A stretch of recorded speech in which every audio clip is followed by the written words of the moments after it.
Greetings, aliens. This is TJ, and you're watching Studio Sessions with Astronoize. Today, we will be discussing how to spice up your loops that you created. I don't know if you're like me. Generally, I'll start with like an 8-bar loop and just kind of build up the drums and the synth parts and everything from there. And once I got the loop, I'll kind of build out the song from that. And so sometimes the problem you run into, though, is when you have your loop and you start to stretch it out for the full length of a song, it sounds like an 8-minute loop. So here is the fix to that. And that's going to be done using fills, effects, sweeps, crashes, stuff like that. I'm going to show you some tips and tricks on how I get those sounding good. And something known as like turnarounds. These are more for like variation in your synth, adding different melodies and stuff just at the end of like 4 bars or 8 bars to give it a little variation in the drums, and so on and so forth. So let's get started here. If you watched my video over the parallel compression, this is just that same loop there. And this synth patch from Serum is the same one I did for the video on sound design. It's a little saw pluck that we use. So if you're interested in either one of those, parallel compression or how to design this saw plucky sound, we got videos on that. So check them out. Let's get started here. Let's take a listen to just the plain loop first and see how boring this sounds. It sounds good. It's a good start, but it's boring if you stretch it out for 8 minutes. Take a listen.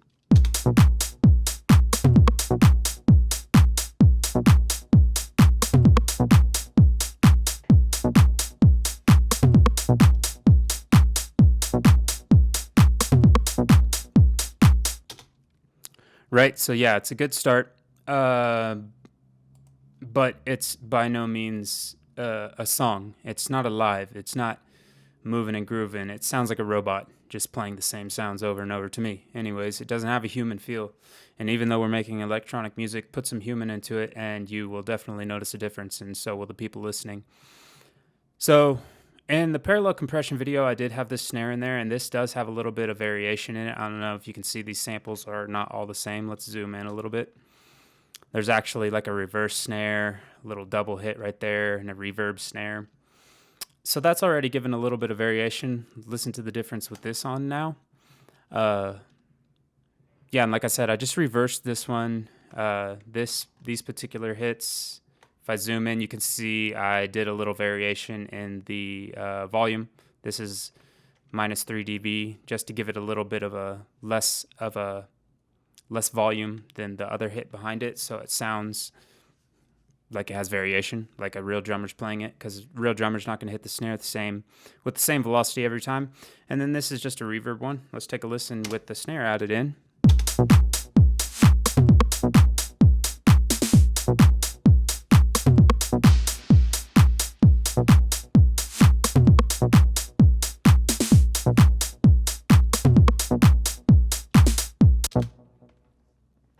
Right, so that's already spicing up your loop there.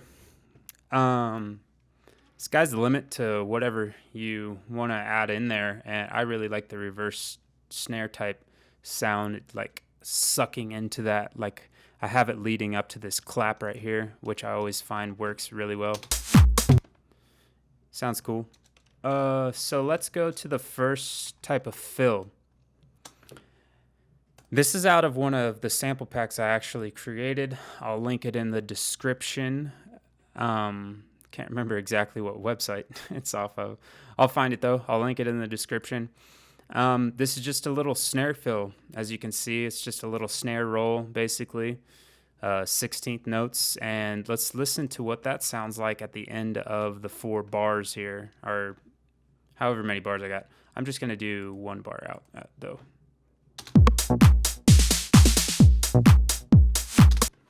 Right, so that sounds cool. Let's add the crash in there as well.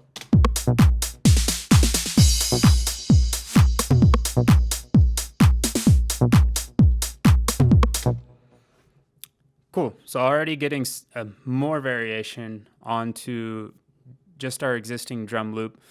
And that's what you want to do. You just want parts that kind of lead you into the next section, even if in the next section you're not really even changing anything. But what actually works even better is if in this next section I introduce like one more drum element, like a ride cymbal or something after this fill and this crash happen.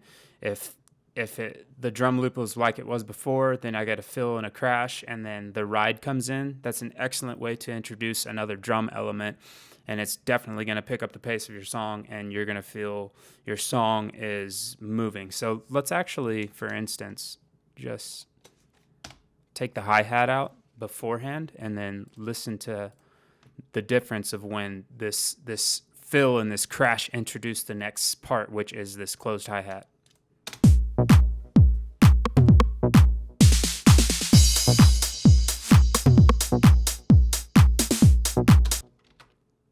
Right? So it gives it a little bit more of a drummer feel, like a drummer's up there, kind of like a drum fill. I know you've probably listened to like some rock music where the dooga dooga dooga dooga, and it leads into the next part where the drum pattern kind of changes up, or he starts hitting the ride cymbal, or even a guitar part changes up or something like that. You're leading into from a verse to a chorus to a bridge or something like that. It fills and effects just introduce new parts, and I feel like that's where a lot of people get it wrong. They just let their loop play, and maybe they'll just add a hi-hat, which works, but use the fills to lead into new parts. Trust me. So let's move on to here's just like a clap fill as well. Let's listen to this, because I find snares in techno music and dance music, snares and claps really kind of help introduce the next part. They're kind of typical sounds that we like to use in the techno world. But you can use like toms and stuff like that. Those work as well. I just find that in techno music, we already kind of have like a lot of subs and stuff going on. You don't like the tom's going to kind of muddy up that area, that frequency range, and claps and snares sit right in a good spot to be nice and crispy and heard over the top of your techno track. So let's listen to this clap fill and crash coming in.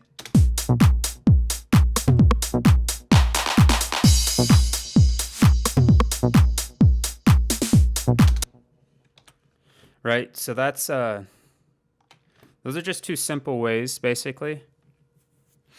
And so now let's mess with this crash here a little bit. I want to get a little bit of a different sound on the crash, maybe leading up into this part right here. Let's see what I got. Cool. So let's move that right on to the downbeat of this next section. Let's copy this crash over here. I want to actually, bear with me here. I'm going to kind of do some surgery on this. Let's do that. Let's do that. Actually, you know what? Let's make it even shorter. Let's do that.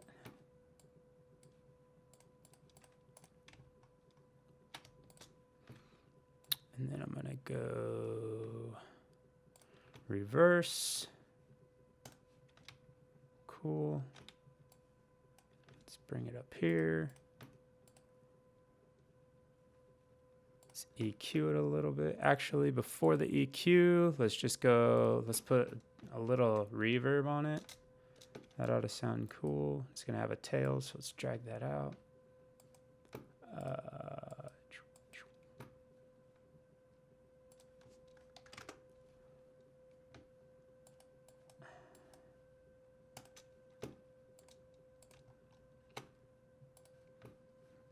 Okay. Now just a little EQ. Oh, where am I looking?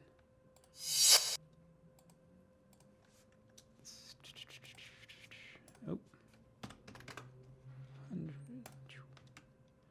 Cool. So now let's listen to what I did was I took the crash, I shortened it, I reversed it, I EQ'd it, add a little bit of reverb on it, and now This is like another little sweep that's going to lead up into this little clap that kind of like sucks it into this clap. Let's take a listen to this.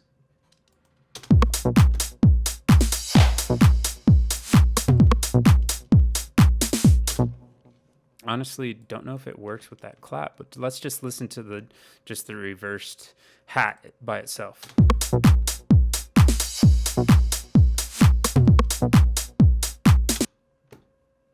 Cool.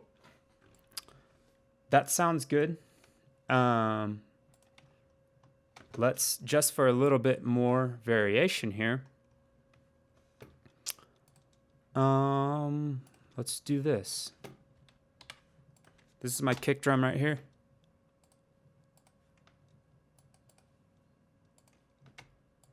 Let's do like a little double kick, typical techno house music. Let's actually do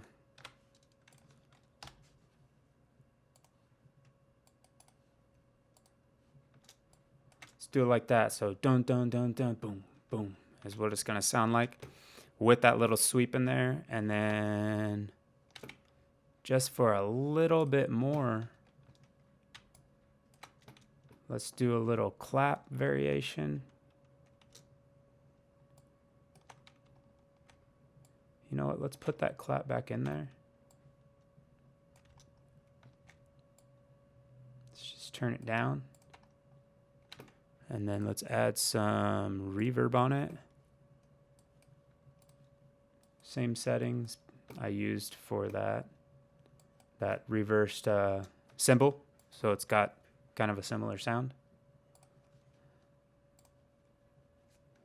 Let's go 50% wet.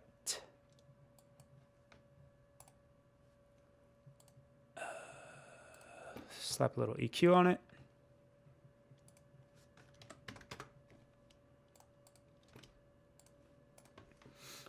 All right, so now we have the reverse cymbal, the little bit of reverb. We got that clap hit with some reverb, EQ'd a little bit. We got a little variation in our clap up here, just in the regular loop, and some variation, some double kicks happening on the kick in our original loops. Let's take a listen to what that all sounds like. So I'll let the normal loop play for just a little bit, and then what it's going to sound like is like a real drummer just, you know, playing some variation on the drums he's playing, basically. Let's take a listen. I'm going to start it back a little bit, let the loop play.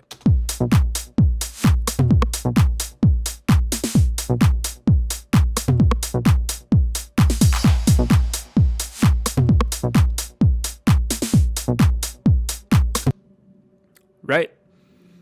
Much better. Sounds much better than just a continuous loop playing over and over and over. I'm really not doing too much other than adding effects or adding new little patterns, variations in the patterns to the existing loop that I already have playing. And it really just makes your loop come to life. It takes it from literally just like a computer playing the same notes over and over and over to like some sort of human element, and it perks people's ears up. Those are the parts that people react to, and it keeps them interested and engaged on the dance floor, most definitely. So yeah, we talked about fills. You know, crashes are always great ways to introduce new parts, or, you know, introduce like a breakdown, like a big epic breakdown. You just do a big crash and it echoes off. The little variation in the drums always sound like your drums aren't just straight, just machine drums. You're like, it's almost like a live drummer's playing it. Those are also great ways. And then another way that I want to show you is, this is more called like turnarounds, I guess, whenever you use it for like synths or like chord progressions or something like that. When you kind of change that up to introduce new parts, it's called a turnaround. So here in Serum, I just have this one note playing the entire length of this little loop I got built.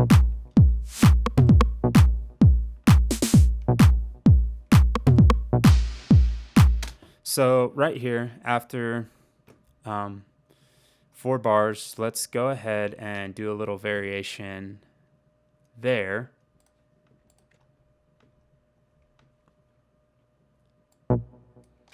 Literally just like one more note. See what that sounds like?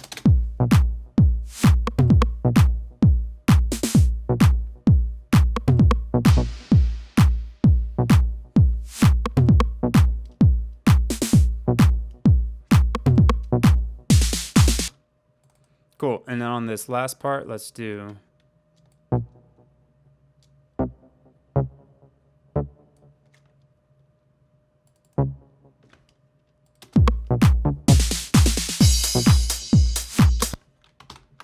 Right? This last part right here, that would be considered a turnaround, right? So let's listen to the loop. And I'm going to actually.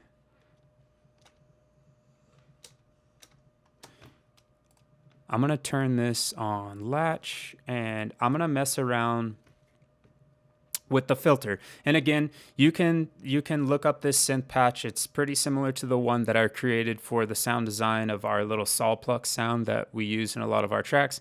I'm going to go ahead and let the song play and record like a pass with me messing with the filter, which again is going to give a little more variation into the song. Let's take a listen now.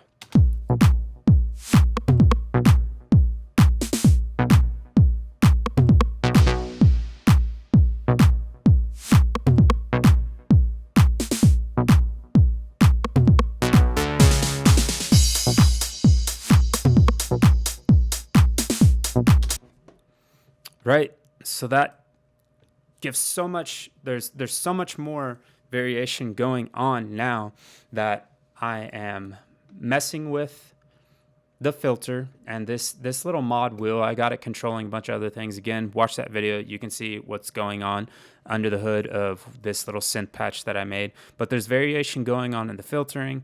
I got little fills, some crashes. I'm introducing the next part right here, and then let me go ahead and copy these notes over, and we'll play it for this second part, because again, on this second part, we got a little bit of drum variation, some reverb clap, and like reversed crash going on there. So let me do this real quick, and then we'll record the filtering again for this second section.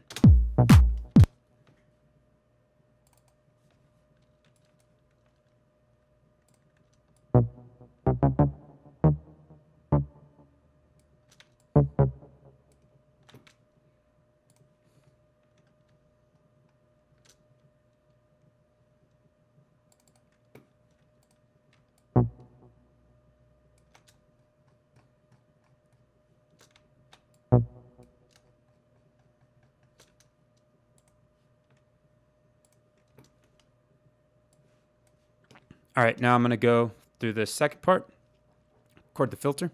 Let's take a listen.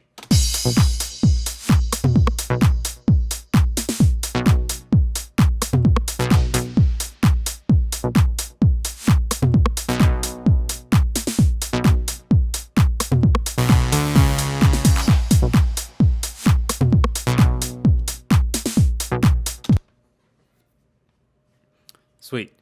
So we have taken just a plain loop of just samples, you know, and then our one serum patch that we made, synth patch, added fills, added crash, reverse crash, reverbed claps, little variation in the drums.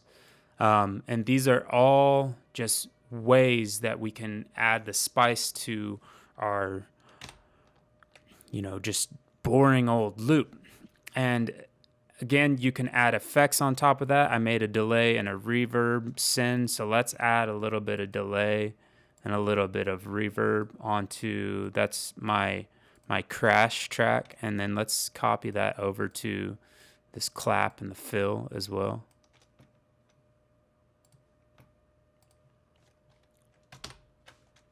Cool.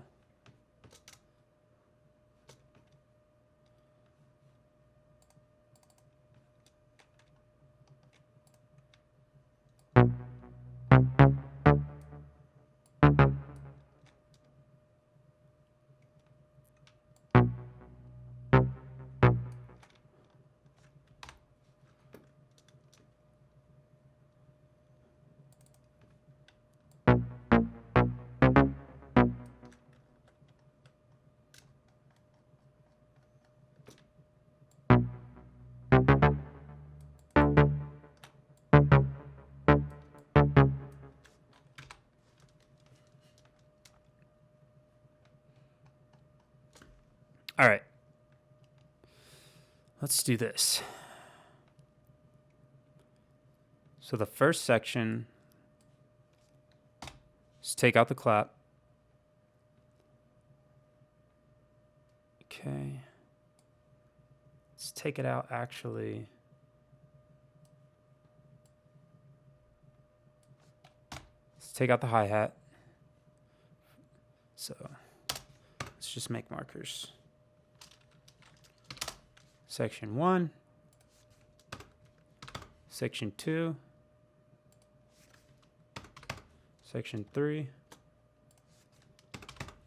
Section 4. Bear with me, guys. So what I'm going to try and do is now I'm going to record again this filter for the last 2 sections. So there's no clap in the first section. Then we got the snare fill, the crash, introducing the clap into the next section. Then we got this little drum variation, reverb clap, introducing the hat into this next section. And then for this last one, let's actually... What do we want to do? Let's, let me import... Let's just do a ride real quick. Cymbals, ride. Sure.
Sweet.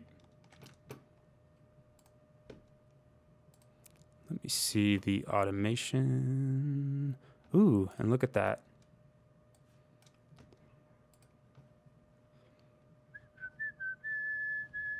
So what I did when I thought I was recording this, I did not go into the settings here and pull up the mod wheel automation that I wanted to, so I didn't record that. So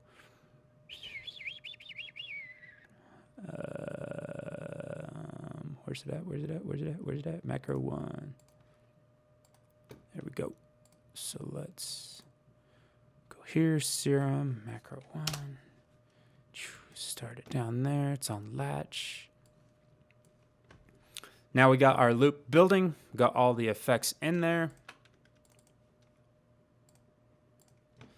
Now I'm going to go through on this last pass and record this filter. Let's take a listen.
Sounds pretty sweet to me. Well, there you have it, guys. I don't want to drag it on too much more. You get the idea. There's just some ways that I add variation to a loop. Hope you learned some good stuff from that. Vary up your drums. Use fills like snare fills, clap fills, crashes, reverse crashes, effects.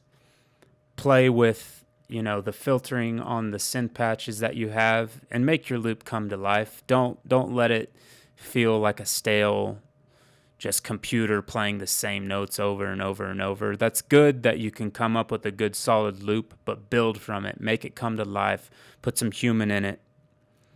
And I promise people will notice that. So if you guys have any questions, contact us on social media at Astronoize Music. My name's TJ.